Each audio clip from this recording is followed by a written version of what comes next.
Hello everyone, and welcome back to another cartography lecture video. And in this lecture video, I want to continue our discussion on choropleth mapping by talking about sequential choropleth mapping.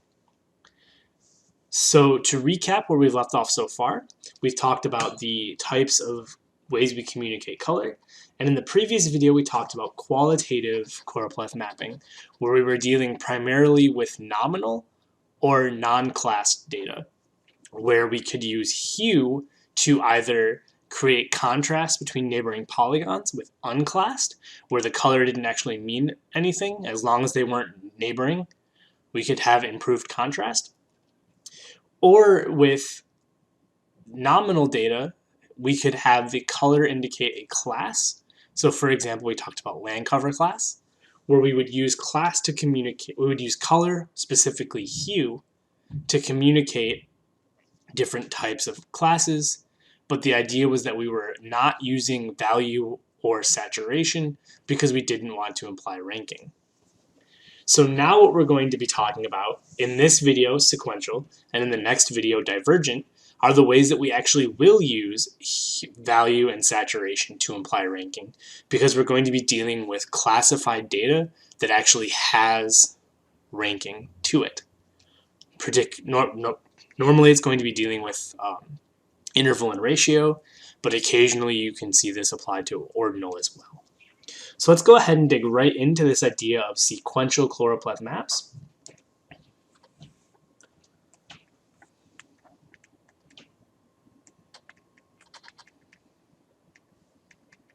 Sequential choropleth maps.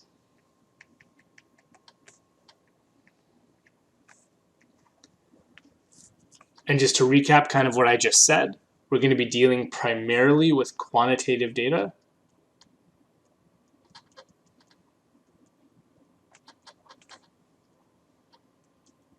So we're going to be dealing primarily with interval and ratio.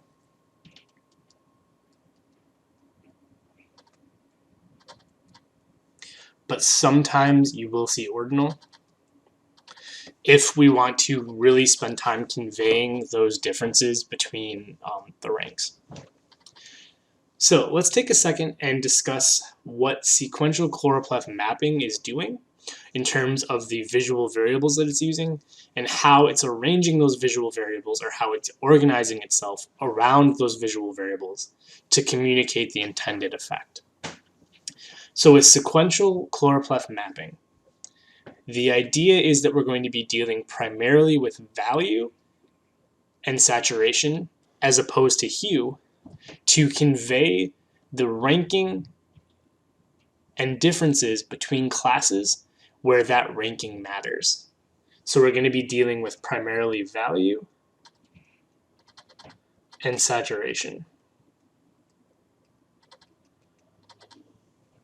Now, I know in the visual variables video and in previous videos, we've talked about value and saturation as two separate things, and they are in terms of their properties and the way that we could describe color. But when we're dealing with choropleth mapping, it's often best to use both, because changing just value or just saturation, you can definitely imply a color gradient, right? We went through some examples of that when we talked about color palettes with the in the saturation and value video. But what we can do in choropleth mapping is we can actually combine them together to actually create improved contrast between the colors. So to take a step back, what we're going to be doing here is we're going to be generating what's called a color palette, or a color ramp, where we're going to have gradients of color from, in the case of sequential, we're going to start with a bright pale color, and we're going to go through to a darker vivid color. And we're going to have certain gradients along the way depending on the number of classes that we generated in our classification. So that's the other part of sequential choropleth mapping, is that we're dealing with quantitative data, value and saturation, and we're also dealing, generally speaking, with classified data. Right?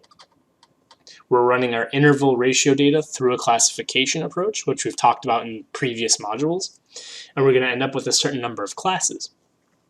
And so what we're going to do is we're going to take our classes, we're going to order them, right, smallest to largest, so that the smallest value class is on one side and the largest value class is on the other. And then we're going to apply what's called a color ramp to those values so that we have colors that imply that ranking, right? So we're going to order our classes from smallest to largest. Right, and you can see that because we're dealing with order, this is why you can sometimes include ordinal data as well, because we're dealing with classes, not values. So technically, you could call poor, okay, good, and great could fall into this ordered class scheme. And then what we're going to do is we're going to, because we're dealing with sequential, where it's just one color ramp, we're going to deal with it going from a pale light color at one end, ramping through to a darker vivid color for the largest. So pale light color represents the smallest class,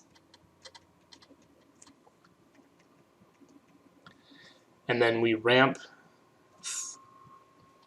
through, right, again, changing value and saturation, ramp through changing value and saturation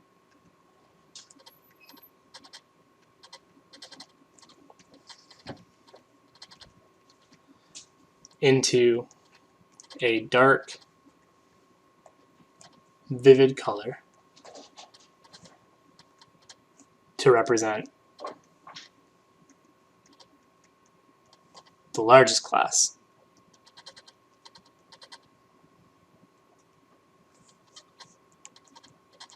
Right, so just to recap, right, we're starting with a pale light color, and then we're changing value and saturation to increase the vividness and make it a little darker through until we hit our largest class, which is going to have the most dark vivid color. And the idea here being that human perception, right, again, I keep saying human perception, we're dealing with how people perceive the map, right? Human perception generally dictates that when people see a color palette that starts with a light color and ends with a dark vivid one, they intuitively recognize the light pale color to be less or less important than the dark vivid one.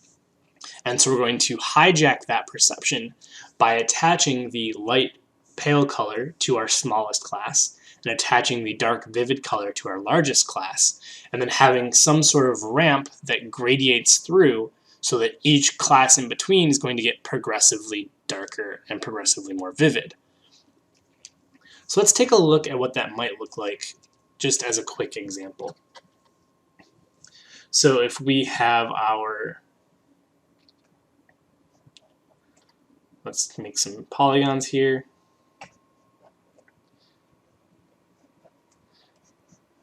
I'm going to do 5 classes. So class 1 being highest, class 5 being lowest. So low, high. All right.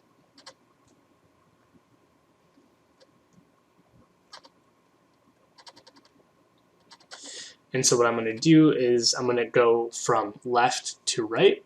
So this is going to be the highest. So it's going to be 1, I'll put numbers, 1, 2, 3, 4, 5.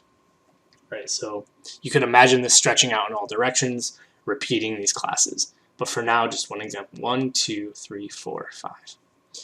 And I'm going to use a red color palette, so I'm going to be editing colors as we go. So what we're going to do is we're going to pick a pale red color. So we're going to start somewhere like that. Okay. And then we're going to go up the color ramp a little bit. We're going to increase the color and saturation. We're going to keep going until we get 5 colors that are reasonable.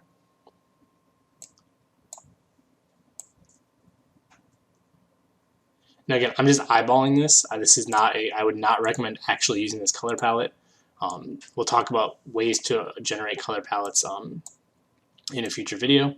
But you can see that generally speaking what I'm doing is I'm just going up. I'm staying in the same hue, right? The left corner.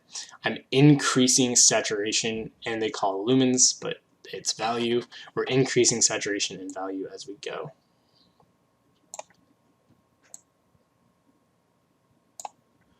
So we'll add that color.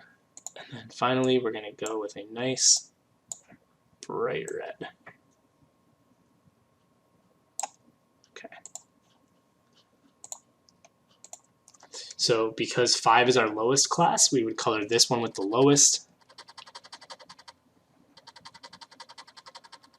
Right.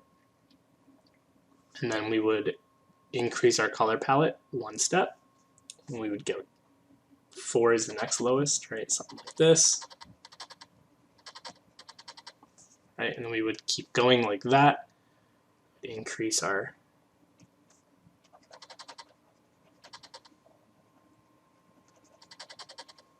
right, we would just keep going just like that until we reach a point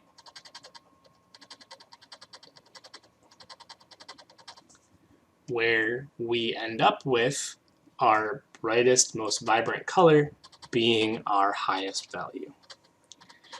Right, so that is, in a nutshell, how we would apply the sequential choropleth map. Again, ordering from lowest to highest, having a pale faded color represent our lowest value, and then having the brightest, most vivid color representing our highest class. And you can see how visually, just walking through this gradation here, you can see that effect come out in the color palette. And again, this was just kind of created on the fly. This is not a good color palette. It's just to show you the example of how this approach works in theory. How we increase saturation and value as we increase the class value, staying within a single or very, very nearly related hues. So hopefully that makes sense. And if you have any questions, as always, please reach out. Thank you.